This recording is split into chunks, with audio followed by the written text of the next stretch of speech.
Hey everybody, I'm Lauren with Modern Day Hypnosis, and thank you so much for joining me for this video. I've got my friend Kimberly here, and we are going to talk about what to expect when you're expecting for hypnosis. When you're expecting hypnosis. Yeah. We can do another video because I work with, I'm a childbirth educator. Another video coming up. Side video, yeah. Can you make side videos? No, we'll just make a whole other video. Yeah. This one, because Kimberly's, I've known her for years. She's worked with me for a while, and we just did her first hypnosis session 2 days ago. Yeah. So super fresh. Yeah. And we want to talk about all of your private bits. Absolutely. No. That's another side video. I'm gonna have some secondary like YouTube channel. Right. That I can't see. No. It's all open, and nobody needs to know your stuff, because right when you were telling me your story, I was interrupting you politely. Yes. So that you didn't even get that attached to your story. But we'll start from the very beginning. Yeah. Did you know what to expect before you worked with me, officially? No idea. I've known you for a long time, but right.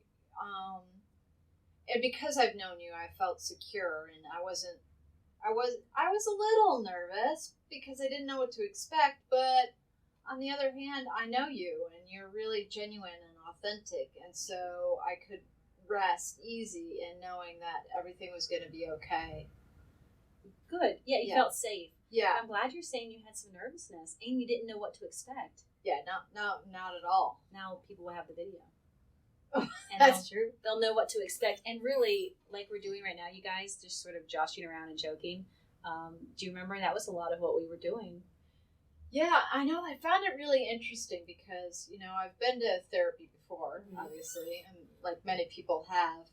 And what I found interesting is that once I would start to tell a story, you would gently interrupt it and make some kind of funny remark like unicorns farting rainbows or something. Like random. I don't remember saying that, but for sure you random. did it. It was some rhino, something with a rhino.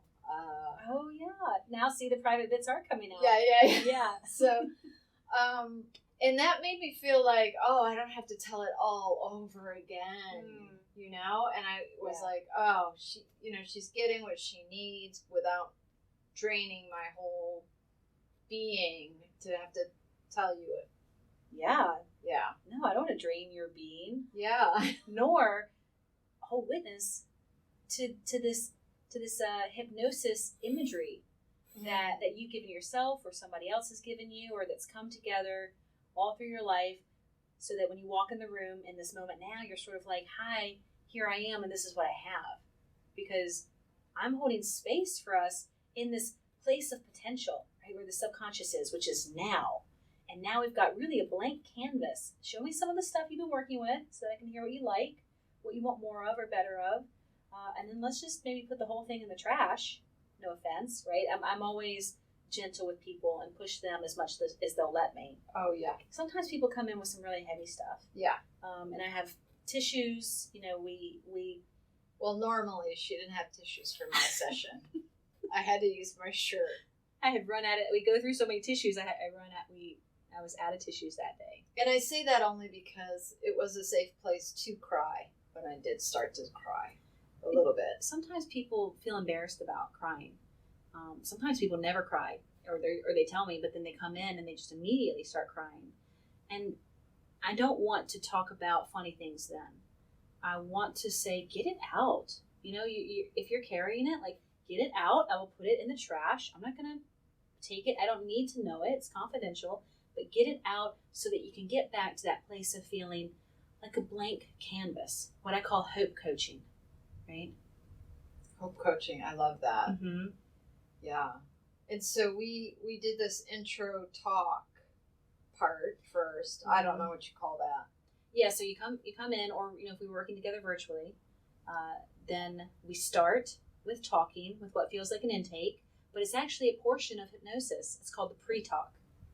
So we were talking, but we just call it the pre-talk, because you're still expecting, right? Because I've got these chairs and I've got a therapy chair, my recliner. Mm-hmm. You were like, oh, it's not going to begin until we're over here. I just need to tell her all of my stuff, but I really hope I don't have to because some of it's heavy, and I've just told it so many times. Or even if you had never done therapy, you've heard it so many times in your own, internal dialogue.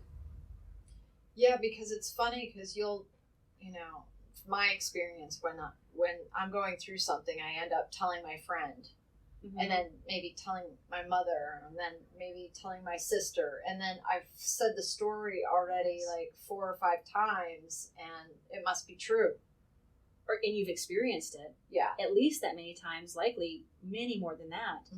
And what we understand about memory is it's like the telephone game, right? It starts to adjust itself, and it can be wildly different than the truth, but it feels real. And so it's pretty difficult to validate. And Harvard did a study for people after 9/11 and had them journal every year. They would journal, where were you, what were you doing, who were you with, how were you feeling, and they put it all in a sealed envelope. And after a decade, everybody looked back and it's their handwriting, but they're like, I don't remember this at all, because look at how different this was.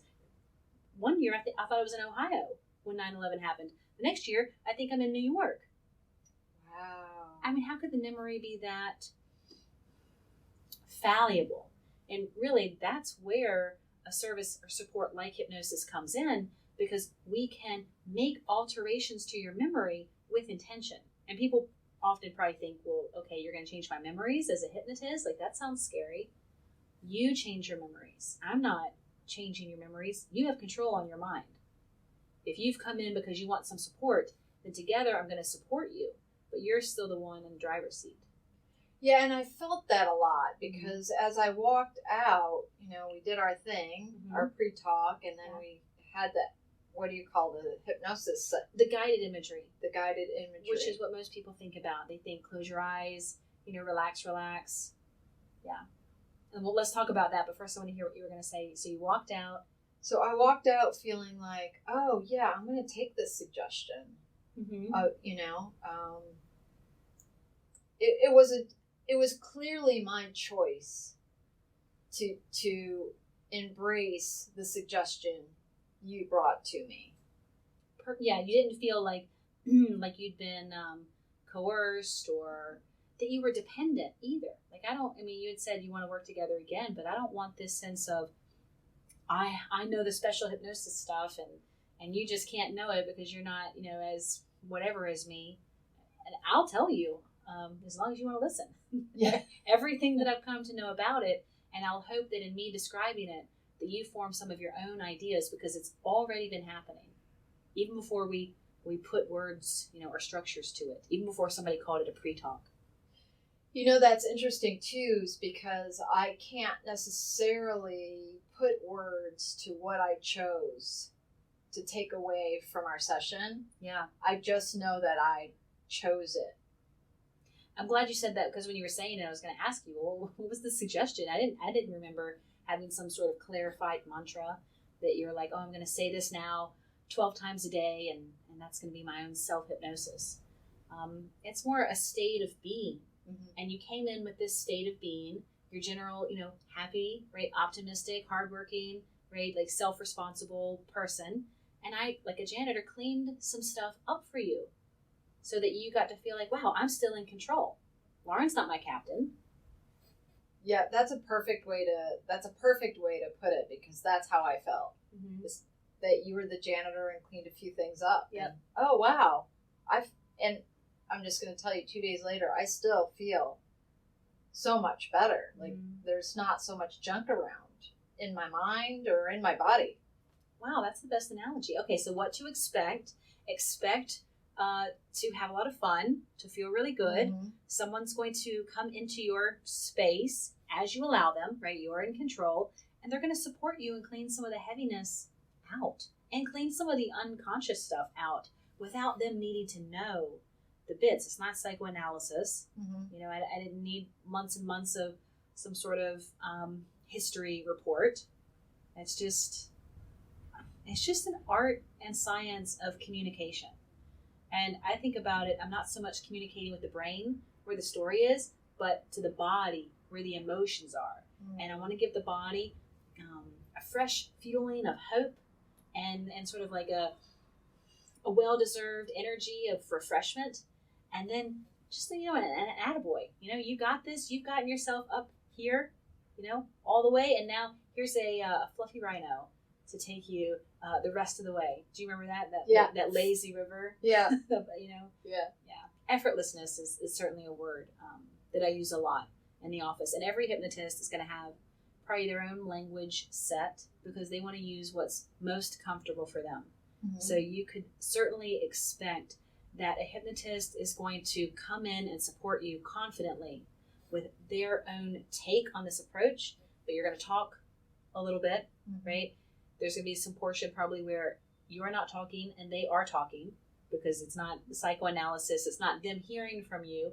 It's your subconscious being supported by their new and improved story. And then it's going to be over and you're going to feel amazing. That's everything that happened to me. Yeah. Yeah. And so what to expect in session 2, to me, my process, it's always the same format. You're always going to come in and we're always doing a pre-talk because I want to get some clarity on what story you've come in with. So when people call me on the phone for a consultation, sometimes people want to open up and share all of their goals and their requests and their history right there. And as politely as possible, I say, let's save this for the day that we're going to do the change work. Because they may come in that day with a different feeling on emotion to it. They might be having a good or bad day, and that could alter the way that they're feeling. It could alter what their priorities are. Sometimes people come in and they're like, okay, this is my goal. And then we start talking, or maybe in a couple more sessions, the goal changes. And they're kind of like, this isn't important to me anymore. This is the thing that's important. And because your subconscious is always right here, right now, I'm going to work with the subconscious to change what is important for you. And once that space has been cleaned, you're going to do your own stuff. You didn't need a hypnotist as a token in your corner. It's a short-term service.